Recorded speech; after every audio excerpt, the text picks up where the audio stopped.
Hungaroring, the narrow, twisting track that many drivers call Monaco without the walls.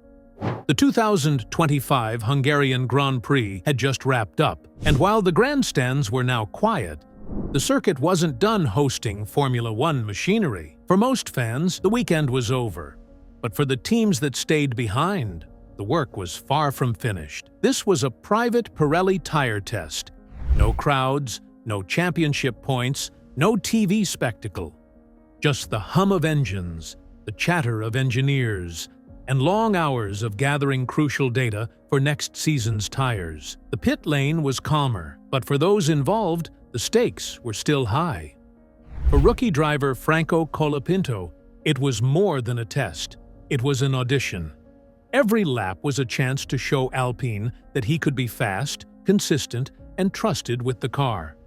In Formula One, trust isn't given, it's earned.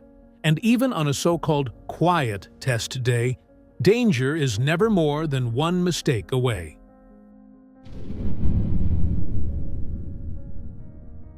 Colapinto's morning had been smooth. The Alpine handled well through the technical Hungarian curves, and the engineers kept a close eye on telemetry, analyzing every braking point, throttle input, and tire temperature. Everything was running according to plan. Then came turn 11, a high-speed sweeper that demands absolute precision. Drivers enter blind, committed, and at over 240 kilometers per hour. There is no time for second thoughts.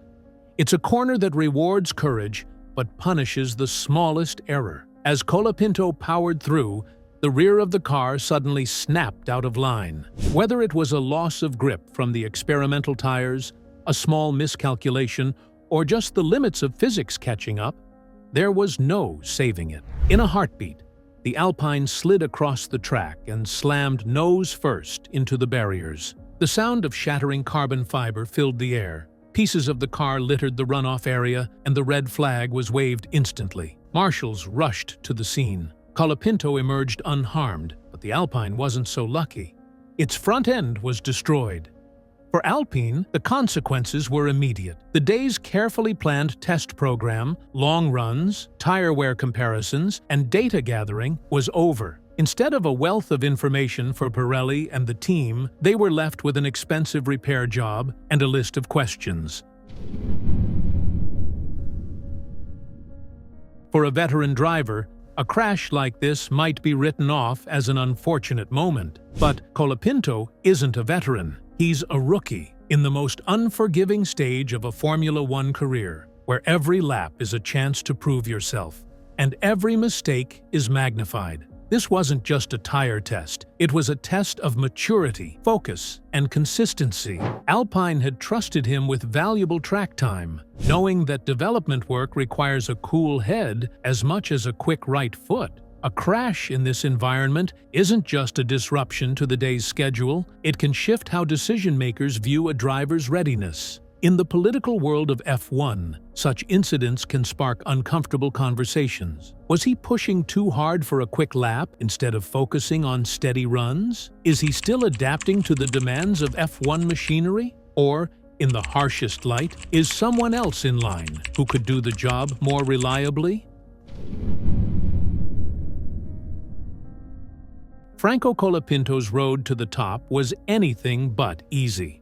Born in 2003 in Argentina, he began his career in karting before stepping into Formula 4.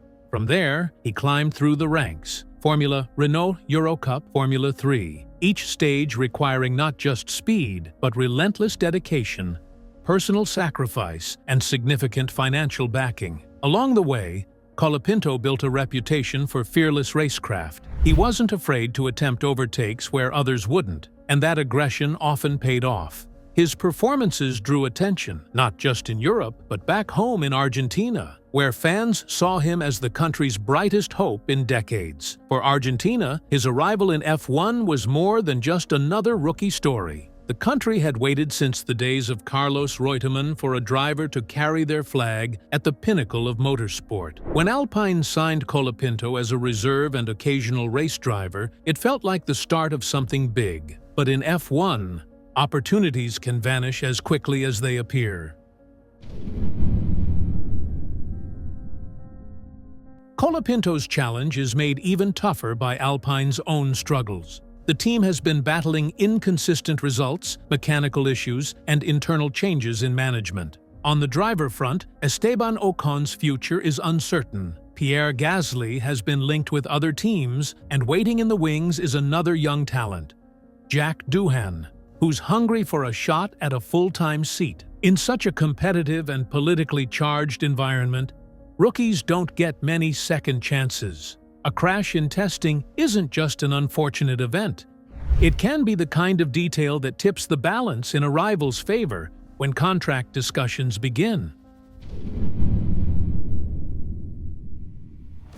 When the news of the crash broke, social media lit up. Some fans defended Colapinto, noting that testing on experimental tires can be unpredictable and tricky, and pointing out that even the best drivers have crashed in similar circumstances. Others were less forgiving, questioning whether Alpine had made the right choice in giving him the run. The motorsport media quickly joined the discussion. Headlines speculated about his readiness for a permanent F1 seat, his mindset under pressure, and whether this crash might overshadow his promising performances earlier in the season. In the court of public opinion, perception can be just as damaging as the incident itself. Franco Colapinto's crash at the Hungaroring could end up being nothing more than a rookie hiccup, or it could be a turning point that changes the course of his F1 journey. Will Alpine see him as a young driver learning valuable lessons, or as a risk they can't afford to take? In Formula One, speed is essential, but it's not the whole story. What truly matters is proving that you can come back stronger when it counts the most. The next few races, and how Colapinto performs in them, will be crucial in deciding whether his dream stays alive. If you want to stay updated on stories like this, make sure to hit subscribe and turn on the bell. There's plenty more drama ahead in the world of Formula One.